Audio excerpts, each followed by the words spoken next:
Hi, I'm Mark Cassetti, your Director of Training, and welcome to our Objections Overruled video.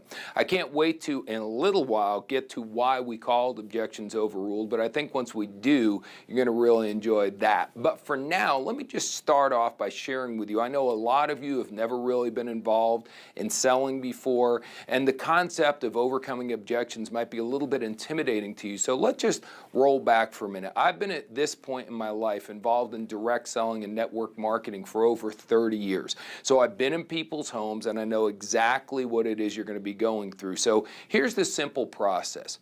You do a presentation. At the end of the presentation, you ask the person to either buy the product, get enrolled in your business, or perhaps do both. Either way, once you do those two simple things, you're going to get one of three responses. You're going to get some people saying, yes, I definitely want to do that. And you're getting other people saying, no, it's not really for me. And either one of those is fine. One of the people featured on our video here is a gentleman named Ed Blunt. He's one of our top leaders in the field.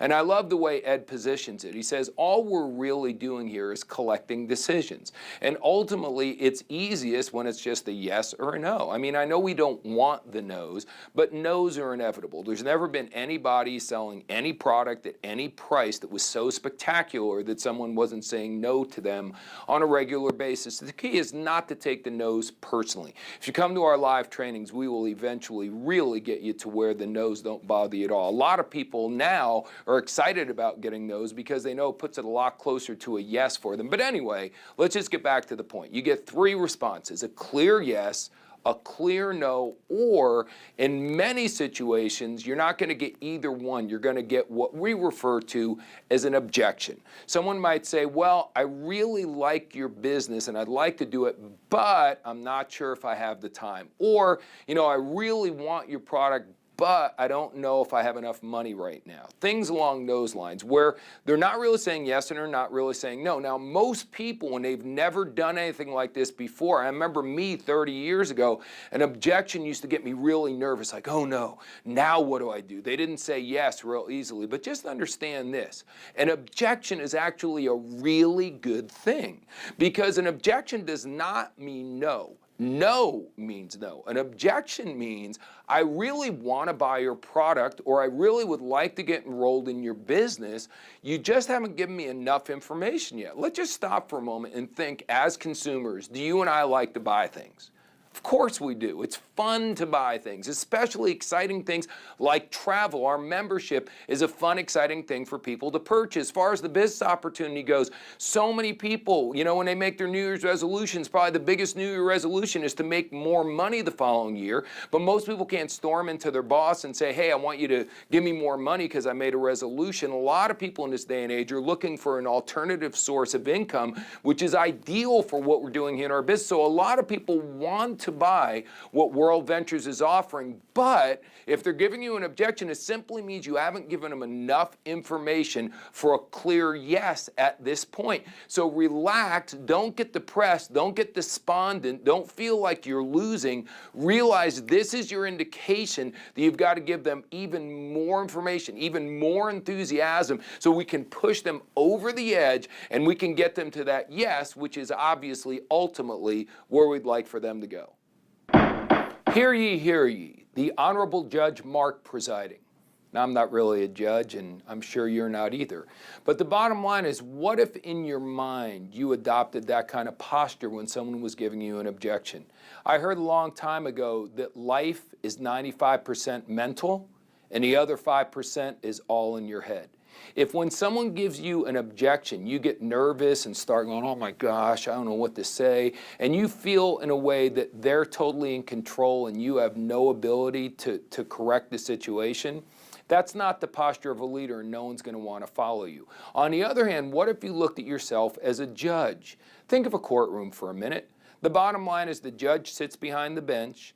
The people who are on trial rarely speak for themselves. The attorneys speak on their behalf. So if one attorney has the floor and is questioning the witness, after a while, the other attorney may raise an objection. They raise their hand and literally say, I object, Your Honor. I believe that he is leading the witness. Or I object, Your Honor. I believe he's badgering the witness. So needless to say, we're not in a courtroom and we don't have those kinds of objections. What our prospects say is, you know, I like what you're doing. I just don't think I have the time for it. Or I'd like to buy a product, but I don't have the money. So while you're not going to crack the gavel like the judge they and say, objection overruled, you're not going to do that. You're going to probably want to get rid of the gavel. You don't want to have an actual gavel.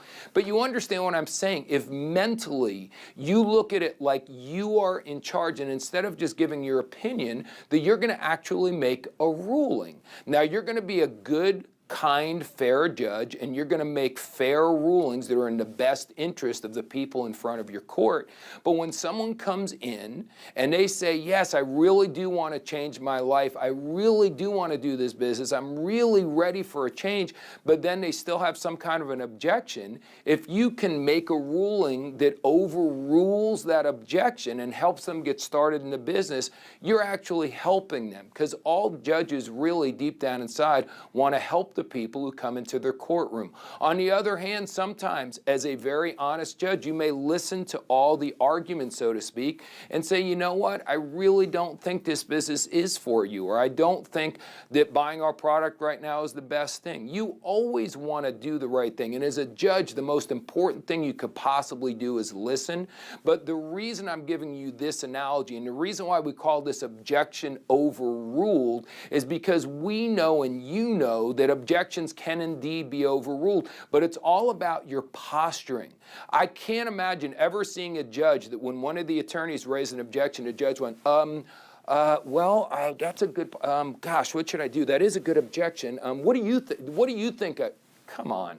A judge, no matter what, is always in control. They know the law. They know the subject matter upside down and backwards. So the bottom line is when someone says what they say, they immediately, without any hesitation, say objection overruled for this reason, or they allow the objection. That's all I'm sharing for you to do. When you watch these top field leaders, notice their posture. More than anything, rewatch this video again and again and again, and notice how they are not nervous. They're not freaking out when they get an objection. They understand, just like I shared with you in the beginning, an objection is a good thing. It's a request for more information. And also understand that they know that they have the power to make a ruling, and that they believe in our company and our product so much, and they know this. People are going to spend money. Come on, everyone spends money, and a lot of people waste money, and they believe in our product enough, like I do, that when someone's on the fence and has an objection, I'm going to tell them they should buy our product, because I know in my heart it's going to be one of the best purchases they make value-wise all year long.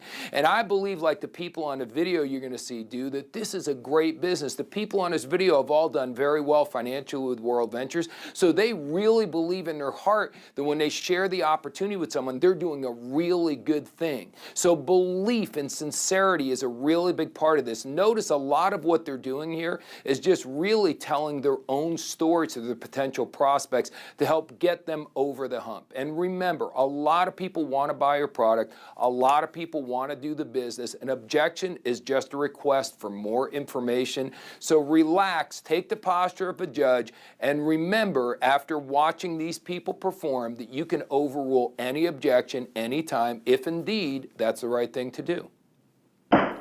Now, we're almost ready to get to the heart and soul of this video, which is some of our top people from all over the world answering the objections that you're hearing every day and doing it in a really powerful way. See, again, in the beginning, these can be really overwhelming and nerve-wracking, but these people have heard these objections so many times. You'll see when they answer them so relaxed and so easily, because they've heard it again and again and again. They know exactly what to say to get a lot of people from this maybe I'm on the fence area to the yes category, which is obviously where we'd like to get them. But even though I'm saying that, remember, there's no answer to an objection that works every time. And many times the way we look at this is we're just collecting decisions. We say we're sorting, we're not really selling. We're sharing, we're not really selling. Now, the anatomy of answering objection is very simple. It's a very, very simple process. First of all, you want to listen to what the person says in their entirety. Secondly, you want to agree with them. Okay, whenever you argue with the customer is always right. Whenever you argue with the customer, you lose. So you listen, you agree, then you give them a different way of looking at what the basic objection is, and then last but not least, you re-ask for the order. Okay, now when we film this, this is one of those things that kind of happened by mistake. I know sometimes you read about a brilliant scientific discovery, they were looking for this and then discovered that by mistake. I had some of these folks coming into the studio to film for us, and what happened was when they were in there, as they were doing different things, I heard them answering different objections, and I said, man, we have got to just grab some of this on film.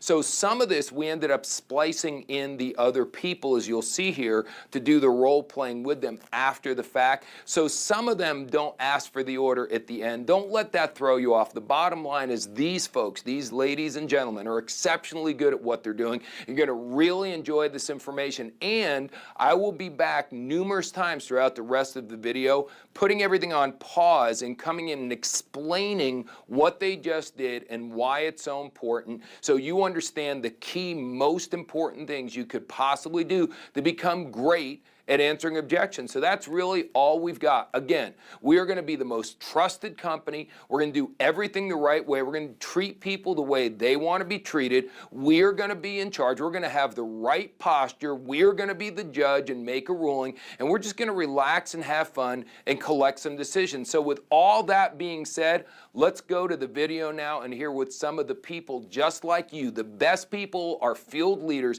Let's hear how they handle the objections and overrule them.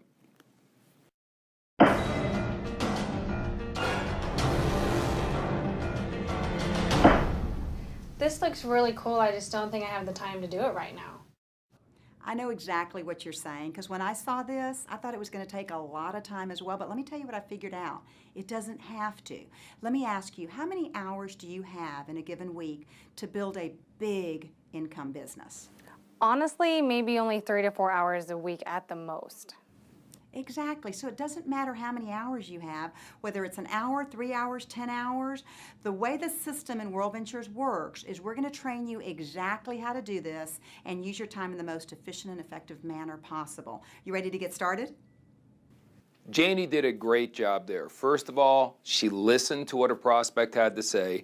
Secondly, without any nervousness or uncomfortable attitude whatsoever, she had great posture, came back with a smiling, confident response, and let her know there's no reason why she couldn't end up doing the business. And then, at the end, she reclosed by saying, so, are you ready to get started? One other thing as a side note is the prospect said she only had 3 to 4 hours a week, and a lot of times people like yourself who are new may take that as a negative, but really think about our business very much like working out in gym. See, the people who are in really good shape in a gym, they don't go in the gym for 50 hours a week. They can go 3 hours a week or 4 hours a week and get good solid workouts during that time and end up being in phenomenal shape. It's not how many hours you put into something, it's how effective you are during that time. So believe it or not, just 3 to 4 hours a week in our business can definitely yield you some great fruit. This looks really cool, I just don't have the time to do it right now. Man, I know exactly how you feel. I felt the exact same way. But here's what I found out. When I saw World Ventures, I realized very quickly that this was a way to get my time back. See, I invited you here today because I want you to get your time back also. I care enough about you as a person that I know you're already missing some things with your kids, with your family. Things that you want to be doing, you're already missing out on because you're working so hard. That's exactly why I showed you World Ventures, because with this, you're able to get that back. So, you ready to get started? So Jeremy did something in the beginning of this that we call feel, felt, realized. He agreed with his prospect. Remember that? I understand how you feel. I felt the same way, and then what I found was, and then he went ahead and told his story. And he also did another great technique where he actually used the objection as the reason why someone should get involved. Meaning if you don't have enough time, that's what this business is going to do, help you get the time back that you'd like to have. Come on, how many people want to be a life where they don't have enough time? We all want to have enough time to do the things we want, so he did a wonderful job of using the actual objection the person was giving him as the reason why they should get involved in the business, and then he reclosed saying, are you ready to get started? This looks really cool, I just don't have the time to do it right now. I totally understand not having the time. Trust me. When I saw this, I owned a photography studio. I was a nurse part-time. So my photography studio was full-time. I'm a nurse part-time. And my little boy Braden had just turned 2. So I totally understand no time. But here's the deal. I didn't always want that to be my story. I wanted more time. And when I saw the residual income portion of this, I saw a way that I could do this very part-time, but where it could over time buy me my time back, because residual income is time freedom. And I saw a way to get out of not having any more time. So you ready to get started? This looks really cool. I just don't think I have the time to do it right now. Listen, I know exactly how you feel. When I saw this, I was the busy guy, running 7 real estate offices, not really having time to do anything. And I loved World Ventures. I love everything I saw my first night. My one hang up was yours. It was the same thing. I said, where am I going to have the time to do this? Well, here's what I found. It's not really about my time or your time. What it's more about is contacts. So I know you got a bunch of contacts that I don't have. Okay? And I know if you get me in front of them, see, I'm willing to do this. I'll go to work. I got the time and the knowledge to do this business. You got the contacts. Let's just lock arms. You get me in front of 10 people, throw a party. Set them up at Starbucks. I don't care. Let's just, if you could come here tonight, here's what that means to me. You at least have time to go one night where you could throw a party at your house, and I'll come over. I'll do the work. I'll do the presentation. I'll do the training. I'll do clothes. I'll do everything. And what we're going to do is we're going to get your first 6 started so I can help you get your money back and get a little bit of profit. Then I want you to just get out of my way. What I'm going to do is I'm going to take those 6 people, and I'm going to find somebody through your contacts that actually does have some time. And the deal is you get paid off of what you start here, not what you finish. So just get me in front of those people. Let's team up. You got the contacts. I got the time and knowledge. Let's team up and build you a paycheck. You ready to get started? You can see Eric did a great job of what everyone else has done before him, agreeing. Then he did a version of feel, felt, realized again, and then he went into his story and went a step further. He talked about you having contacts and me having time and energy to work the business. Now, that works for Eric because Eric does a business full-time. He really does work with his prospects.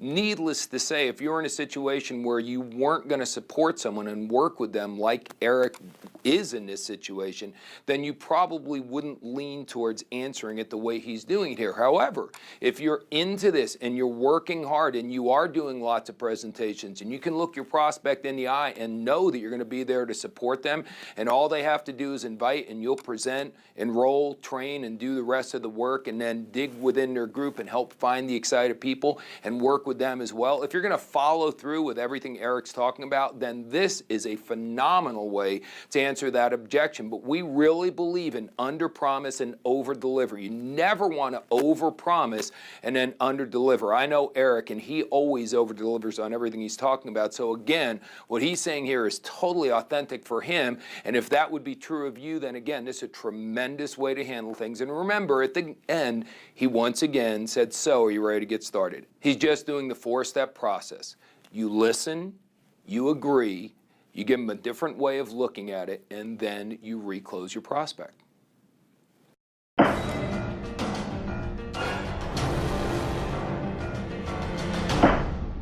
I really like it. I just don't know if I have the money to do it right now. I totally understand not having the money. When I saw World Ventures, I'm just telling you, I did not want to tell the man this, but I did not have the money in my checking account.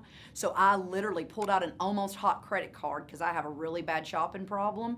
And I pulled out that credit card, crossed my fingers, and hoped that it went through.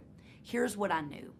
I knew that I was sick and tired of not having any money. And I know you're sick and tired of not having any money. See, $365, when you're 80 years old, $365 is, you're not gonna look back at your life and go, that $365 just broke me. But what if you look back at your life and when you're 80 years old and said, that $365 completely changed my life. See, this 365 has completely changed my life. I have time and money freedom like I've never had before. So, you ready to get started? Bethany does a great job here of agreeing with her prospect, and then she goes on and really does a wonderful job of giving a logical argument, if you will, on why getting started in this business really is sort of inexpensive when you look at what might come from it. Now, she says 365 there. Just to understand that as we film that, that was the full amount if you were going to go ahead and get the full product and become involved as a representative. That was, if you will, the most someone could put into it. But understand, she would have at this point already explained to the person, you don't need to buy the product to be a rep, and you don't need to be a rep to buy the product. That's all certainly something that was part of the presentation. And this is if she was talking to someone who did want to do the business and did want to go ahead for the maximum, if you will, with the 365. And at that point, she clearly lets them know that even though that's not an insignificant amount of money, when you look at it in the big picture, you see what she did there. She just really made a clever point and a really valid point. Again, remember, everything we're doing was within our core values. That was something that you can feel really comfortable saying to anyone you know, because there's a lot of truth in that. Not everyone is going to succeed when they get involved in our business, but for that amount of money to have a wonderful product and a business opportunity and a chance to really change your life if you are constantly in a position in your life where you don't have enough money, I think what she said made a lot of sense there. I really like it. I just don't know if I have the money to do it right now. I get it. I've been there too. I mean, it's funny. I was in college one time. There was an opportunity that was $1,500 to get started. Now, in college and money didn't really mix for me. I didn't have like a nickel or a dime to even rub, not even a nickel and a dime to even rub together. And so here's what I did. Okay, I went out and I acted as if I was doing it. Okay, because in my head I was sold. I wanted to do this. Okay, but the money thing was really just a little speed bump. See, the thing is, we don't want your money. We want your desire. Okay, and so if you see yourself doing this, we just have to figure out and get creative how to get the money. But back to my story, I went out and I borrowed the money to get started. Okay, and I also, in the process of borrowing the money, I was out there doing presentations. So I already had sales lined up. And so when I finally got the money after I borrowed it, it took me a day, okay, I put those sales in and made my money back my first day. Now that was my story. That's what happened to me. The thing is, you want to ask yourself is, do you have the desire? Do you see yourself successful with World Ventures? And the thing is if you're not going to put the time and effort into this, then don't even worry about having the money because you're not going to do it. But if you see yourself doing this, get creative and find the money.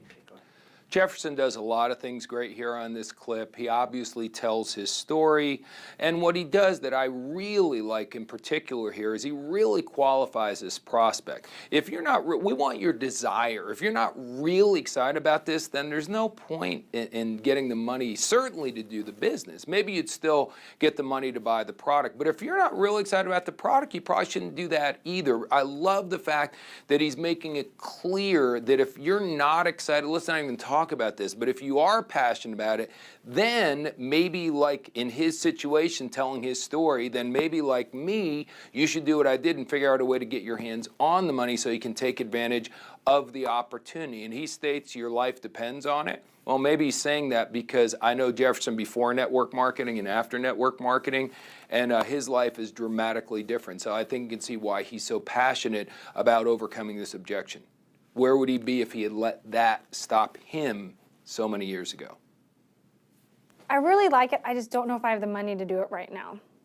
Yeah, man, how does it feel to say that? Not so good, right?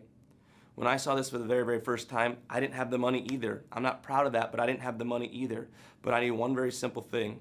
If I didn't figure out how to change my life, I was always going to continue to have what I always had.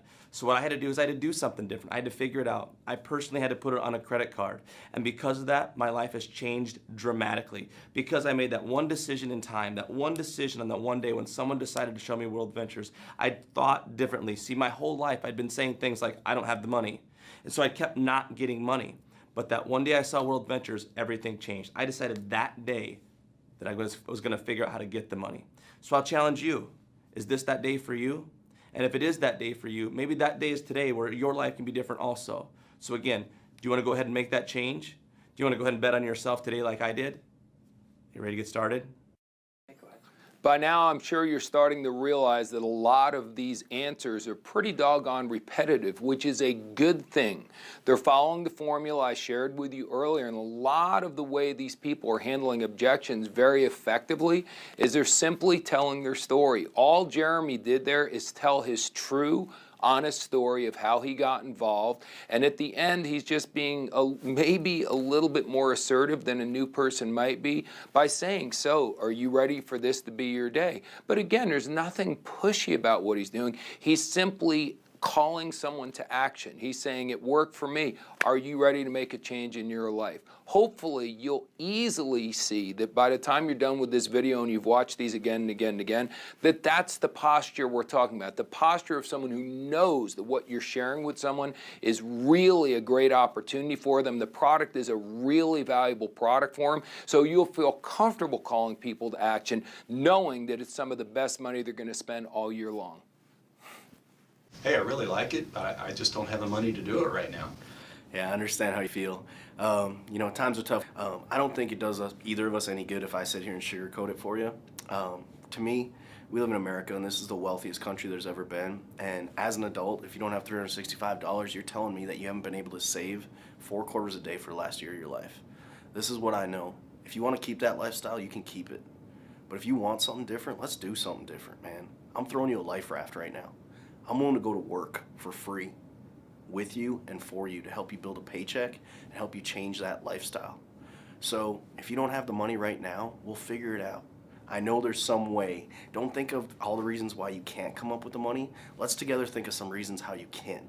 But this is what I know. If you and I team up, we can get you out of that situation. So $365 is never an issue for you ever again. You ready to get started and come with me?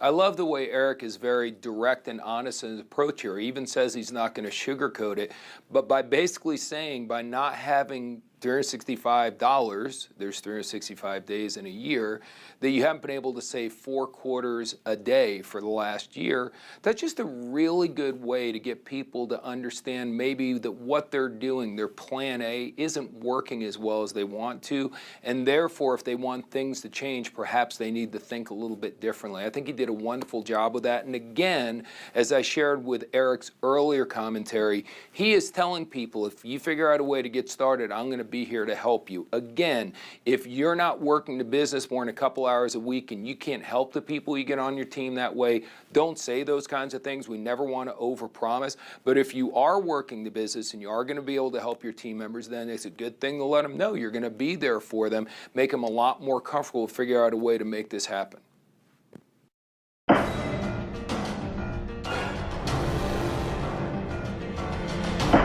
I really like what I see, but I probably need to talk to my husband. I get that every once in a while. So why don't we do this? Why don't, instead of going home and talking to your spouse about it, why don't we just have one quick run through first? Why don't you explain it to me in the way that you would explain it to them when you get home? Go ahead and just practice that. So there's this really cool thing. It's a travel club, and then we would get people, friends to join, and then that would put them in our downline. So then we could, have them join us in this travel discounts and World Adventures, I think was what they called it. And then there was ways to get BMWs. Jeremy does a really good job here because what happens in so many cases is someone comes in, looks at it, and after watching a presentation one time, most people only remember a small percentage of it, and then they go home and tell their spouse that small percentage, and it usually doesn't move them to action. Imagine you go to see the movie Braveheart, you come back and tell your spouse, it was about someone somewhere in the UK, I don't remember the exact country, it was this guy named William somebody, and he was really upset because his girlfriend got killed, and then he helped the country get free. I don't know if you'd be dying to run out and go see Braveheart after that explanation, but that would be kind of the way some people would explain the movie after watching it. See, what you really want to do is be able to get the person to see the movie with you the exact same way that they saw the movie. So by Jeremy asking his prospect to re-explain the opportunity and her clearly getting a lot of it wrong, including the name of the company, he sort of let her prove to herself that her explanation to her spouse isn't really going to be that effective. Well, see, that's exactly why you want to get enrolled right now. See, you're really excited and you want to change the future of your family. So here's what we're going to do. Let's make the decision to enroll now, and then I will come with you and I will show your family just exactly why you're so excited as well. That way we're doing it as a family, or you're doing it as a family. And so here's what we want to do. We want to go ahead and get you enrolled and then go take it home and show your spouse and your family together. So you ready to get started? Now, Jeremy obviously goes on and recommends his prospect get started. Now and then he'll go home with them and explain everything to the spouse so everyone's excited about what's going on. Now, you can do it that way. The bottom line is, even for a spouse who's super excited and doesn't even mention bringing it up and getting their spouses approved beforehand, a lot of our reps will do a game planning session with their new prospect and want to include the spouse now anyway, because we always want people to be in harmony together. It's very, very difficult when two people are married for one person to be excited about something and the other person not to be supportive. So whether it's the way Jeremy's doing it here, whether maybe sometimes the person's just not ready to sign up, so you go home with them and actually do the presentation for both of them and then get them started in the business. Either way, the bottom line is we really want to make sure that we're getting significant others on board, because the bottom line is long term, that's the way the person's going to have the most success anyway. I really like what I see, but I'll have to talk to my wife first. Yeah, I get it. I mean, I've got a spouse as well. That's a very important conversation, and you should do that because you guys are partners, okay? So here's the thing. Here's a question I want to ask you. Is it that you really want to do this, but you just have to ask your spouse, or is it you're just telling me that because you don't want to tell me no? Okay, he does a great job there of agreeing with his prospect. No argument whatsoever. Does a great job agreeing, but then moving on. And he asked them point blank if this is really their objection, or if they're just saying that because they really may not want to do the business and don't know how to say no politely. Again, this will work with any objection, but he does a wonderful job of the way he positioned it here. Okay, so you really want to ask your spouse. Okay, great. So here you have two choices. A couple things. Number one is, have you ever gone to your spouse and when you go home, you tell them about something and they shot it down? Yeah, it's happened to me too, okay? But let's prevent that from happening, all right? Because that didn't feel good, does it? No, it doesn't, all right? So let's do this. Let's set an appointment where you and I can speak to you and your spouse together, and I can show your spouse just like you saw it, okay? So we can do that, or we can have you sign up right now. We can help you get a paycheck, and we could show them a check. So it's up to you. We can either show them a check, or we can set an appointment right now so we can go talk to your spouse. And this is probably the ultimate way to handle this objection, where you give them really a choice. Do you want to get signed up right now, get things going, and then go show your spouse how great the business is? Or would you rather that we just stop right now? I go with you and do the presentation with you for your spouse. As Jeremy showed us in an earlier illustration, a lot of times if they go home without you and try to do the presentation without you, they leave so much out. It just really doesn't work at all. So Jefferson does a great job here, and there's nothing pressure-packed about this, and he's not forcing anyone to make a decision or uncomfortable making. Either make the decision to buy now, or let me go with you and let's do this the right way. Really great job what he does here handling this objection.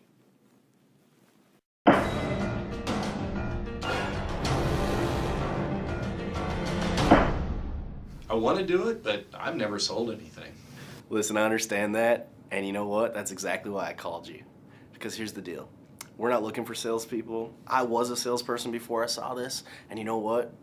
You can be successful in this as a salesperson, but honestly, most of the time, salespeople are not very good at this business because this isn't sales, this is sorting. And to me, if I had 100 salespeople or 100 teachers to work World Ventures with, I'm picking 100 school teachers every time. Because this is a relationship business. And the slimy salesperson doesn't do well in World Ventures. The people that do well are the trustworthy people. See, if you're never a salesperson, here's what I know. You've never asked your friends to join anything.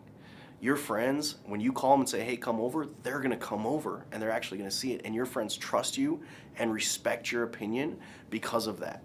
So this is what I know. If you're worried about doing the presentation and you're worried about doing that side of it, I'm gonna be with you every step of the way to help you do some of the salesy side of the business. Just let me do that stuff. What you need to do is just focus on inviting. See, you're not a salesperson, but I do know this. You can get a room full of people to show up. And if you get a room full of people to show up, we team up, lock arms, and I take care of everything else. You ready to get started? Eric does a great job here of really nailing it on the head by saying, look, we're really not looking for salespeople. We don't want necessarily people with previous sales experience, because a lot of times that aggressiveness or that pushiness is not what we're looking for. We don't want to sell people on getting involved in the business. We want to sort through them and find the people that are really excited about it. But then, as you've seen Eric answer each objection on his video, the way he really goes every time is by saying, anyway, all you've got to do is put people in the room and I'll do the rest of the work. And as I said on the previous times, you would never use that technique if you weren't working the business enough hours to be there to present and close and train for the people who are getting involved in the business. But again, Eric, for anyone who's doing the business full-time, even anyone who's doing the business an aggressive amount of hours, and you are there building teams, doing presentations and doing trainings for the people in your area, then for sure the way Eric does this is tremendous. Just make sure you follow through on any and all promises you make to your prospects. I want to do it, I just haven't sold anything before. I know exactly what you're saying. Look, I'm not a salesperson either, but this is what I found. You don't want to be a salesperson in this business. You simply want to be a share person. All we want to do is let people know the amazing products that we have, whether they want to travel or whether they want to make some money. And we're going to plug you into a system that is going to change your life and show you how simple this is. Are you ready to get started? Janie uses the simple feel, felt, realize technique that we shared with you several times earlier in the course of this video. And then she moves along and does something that's so important. She talks about our system. And again, folks, whether it's the free First Things First videos or it's our WV Advantage, World Ventures Advantage, online training with videos and audios, and certainly our live programs, and then our many, many different tools that we have got a system set in place that if they just plug into our training, we will share with them everything they need to know about acquiring customers and building a big business. So really important that when someone says, I'm not a salesperson, you've got to let them know we really do have world-class training here. Training may be one of the very best things that World Ventures has to offer. I want to do it, but I've never sold anything before. Oh, that is perfect, because I am not looking for salespeople. Look, salespeople, they try to convince people to do this. We don't want to convince anybody to do this. This is a sharing game. You either want to do this or you don't want to do this. I have no time nor desire to convince anybody to do anything. And I found that salespeople are sometimes harder to train. So I'm glad you're not a salesperson. Honey, all we got to do is show this and show it to your friends. They either want it or they don't. That's all you got to do. So you ready to get started? Bethany's response here may be the best on the entire video of having the right posture and not being intimidated by anyone's objection. I mean, she literally turns their objection into a positive. Thank God, that's not what I'm looking for. It's perfect and you never sold anything before. Again, she is listening, agreeing, and then sharing them a different way to look at what's going on. And then obviously at the end, she simply recloses. Just a phenomenal way to handle this objection. I want to do it, but I've never sold anything. This is not sales. We don't sell, we don't beg, we don't chase, we don't convince. We simply collect a decision. We show and tell. We show you the idea, we tell you how it works, and then you tell us if you want to be a part of it or not. It's very, very simple. This is the clip of Ed I referenced in the very beginning of this video, where he simply explains, we are not salespeople, we're simply collecting decisions. That's such a brilliant way of putting it. So you don't have to be a salesperson, you don't have to be persuasive, you just simply go out there and share the opportunity, and either they say yes or they say no, and either way we move on and talk to somebody else. I want to do it, I just haven't sold anything before. You don't have to sell this, okay? I don't think you really have to sell vacations and beaches and all this stuff around the world. Really, all you have to do is present it, okay? And it's really up to them to make that decision. And that's what I've done. I've just kind of wiped my hands clean of trying to like make somebody want to do something. It's too much stress. I don't think we want another job, do we? No. I mean, let's have fun with this thing. Fun, freedom, and fulfillment, and let's just go show the video. Use Scott Ross's 3-step setup video, okay? Learn that. You master that, you just press play on that video and just ask them the call to action questions, you know? What'd you like best? That was awesome, wasn't it? What'd you like best? You know, you ready to get started? High five. It's that simple. If they don't see it, there's no need to convince them. I mean, you know, a man or a woman convinced against their will is of the same opinion still, right? If you got to convince them to join, then you got to convince them to go to a training, then you got to convince them, heaven forbid, to go on a dream trip. I mean, who wants those people, right? So just show the video. Let's keep it simple, all right? I think as you watch this, you're starting to feel better and better about being involved with our company, because look at what he's saying. We don't want to chase people. We don't want to convince people. This is the essence of what we do. We've got the deal. We've got the fun, freedom, and fulfillment company. We're just sharing it with people. Not everyone likes everything. You know, I was just in New York. The people in New York, a lot of them love the New York Yankees. They're diehard New York Yankee fans. You know what? There's a bunch of people in New York who don't like the Yankees. Not everyone likes everything. That would make things boring. So the only way to sell any item is to share it in the best possible way you possibly can, share what you love about it, and then let people make a decision. So Jefferson explains that that's all we're doing. We're putting it out there. He does mention Scott Ross's 3-step setup, which is part of our First Things First. That's our free training videos. Make sure you watch that and again and again and again and really get that down. And all the videos, not only the ones on First Things First, but because you're watching this DVD, I know that you're also part of the World Ventures Advantage program, and the training videos and audios on there are just so spectacular, guys. Just please plug in, listen to 30 minutes of this information every day, and you'll be amazed at how knowledgeable of our business you'll be in less than a year's time.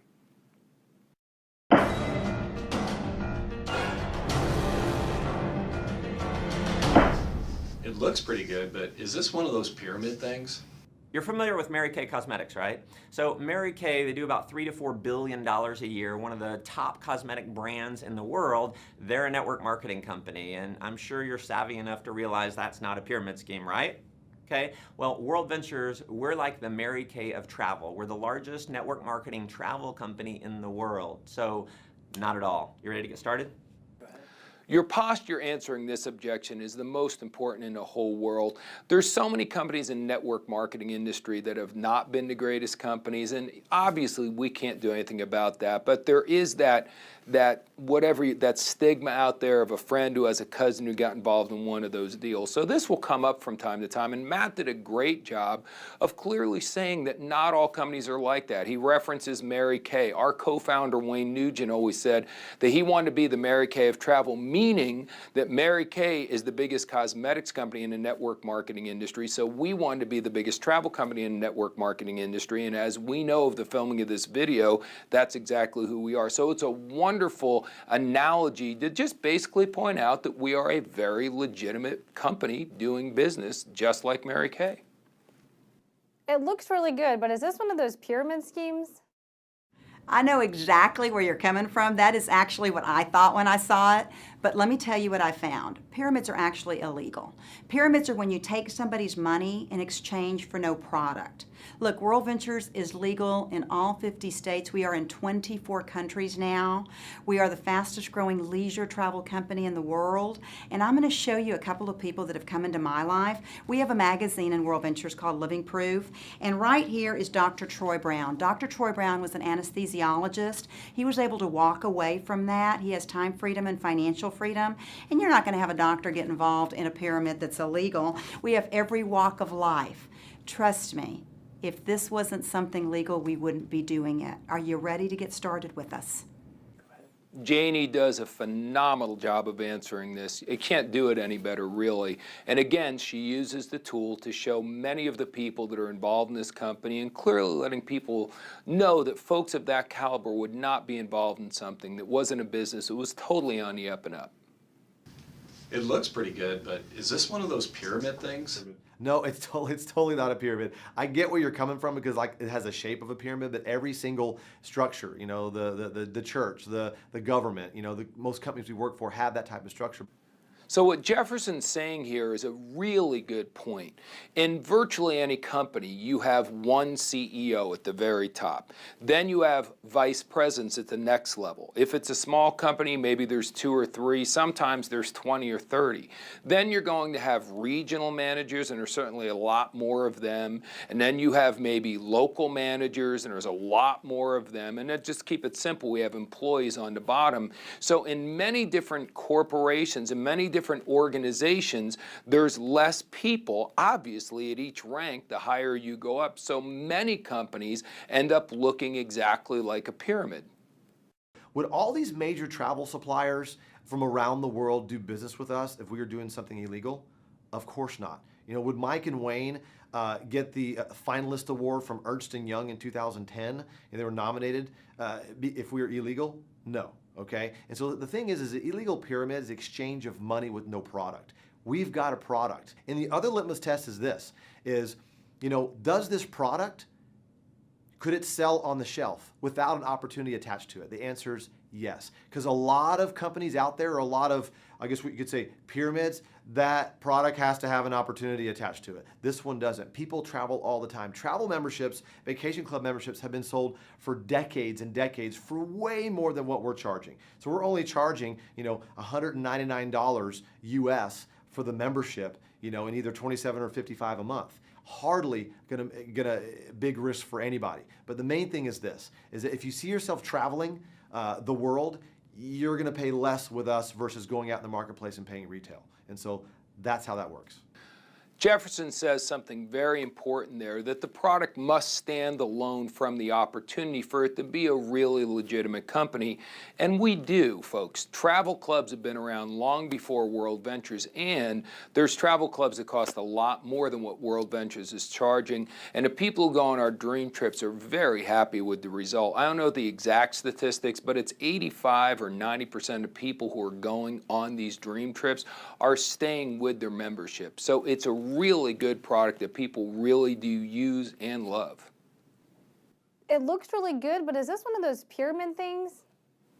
Well, understand when you're looking at this idea that when we draw out our business structure and we draw out our compensation plan, since we want to explain it so everybody knows how it works, it actually looks, you know, like a pyramid structure. My first night, I was so naive, never having any experience in this industry, never reading any books on it. I don't know if you've taken courses. It's called network marketing. It's a huge industry worldwide, but I didn't know much about it, and I didn't know pyramid was a legal term. I'm sure you didn't either. That's why you used it, because you wouldn't think I would be doing something illegal, just like I wouldn't think you would be doing something illegal. Eric does a great job there and makes a phenomenal point. Notice how nice he was when he was saying those things. But the bottom line is he really does point out that when someone says that to you, they're almost implying that you are doing something illegal. And needless to say, if they were to think it through, bottom line is they probably wouldn't even have brought it up in the first place. However, based on some of the industry stigma that we definitely know and acknowledge, we understand why people say this kind of stuff. But the way Eric just addressed that is excellent. So what a pyramid is, just so you know, is the exchange of money with no product. So it would be called a birthday club, or back in the day a Ponzi scheme, something like that. But obviously you understand we're not doing something illegal here. We have distinct products. We're sending people on vacations all over the world. We have the Dream Trips Life offering. So we're more similar to a lot of the other companies, the household names that you've heard of in our industry. So, you know, for me, if you draw out the structure of any business, so if you work at a major company, or really even a small company, there's always a CEO where there's one of those guys, and then there's a VP and there's 2 of those guys, and, you know, there's high-level managers and there's 5 of those guys, and then there's mid-level managers and there's 10 of those guys. And if you draw out any major structure, our government, a corporation, pretty much any major structure, it looks like a pyramid. So you're actually in a pyramid at your job, and I'm trying to get you out today. Are you ready to get started? Really good for you to just notice Eric's energy and his posture throughout this entire piece. He's very calm, very relaxed, very genuine, very transparent, and he's giving people very logical reasons why this clearly is not some sort of illegal pyramid. It looks pretty good, but is this one of those pyramid things?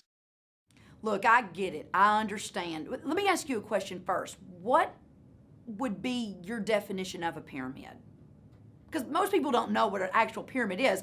The definition of a pyramid is the exchange of money with no service or product. We obviously have an unbelievable product, and pyramids are illegal, and I wouldn't be doing anything that was illegal. See, most people think that because they say, oh, the way it's shaped, and look, I get it, but here's the deal. You work at a bank. So here's the thing. You've got the president of the bank, you've got a couple of vice presidents, you've got some regional managers, you've got some financial advisors, and then you've got a bunch of bank tellers. What is that shaped like? I get it, a pyramid. So here's the thing though, is the bank president gonna come down and teach that teller how to make more money than him? No, but here's what's cool with what we're doing. I'm gonna come down and teach you how you can make more money than me, because if you're not successful, I'm not successful. That's why it's not a pyramid. So you ready to get started? I think you notice here that in the beginning, Bethany's almost a little bit indignant with someone implying she'd be doing something illegal, and she's very emphatic about making clear that she would never be involved in something like that. So just a great way to explain it. She clearly goes through explaining sort of what I did on how all companies end up taking the shape of a pyramid type situation, but she makes a really great distinction that in a typical corporation, the people at the top rarely can take someone at the bottom and show them how to make just as much or even more money. And that's why our business is even better than a traditional corporation would be set up like. So there you have it. That's our Objections Overruled video. I would highly encourage you to take this and watch it over and over and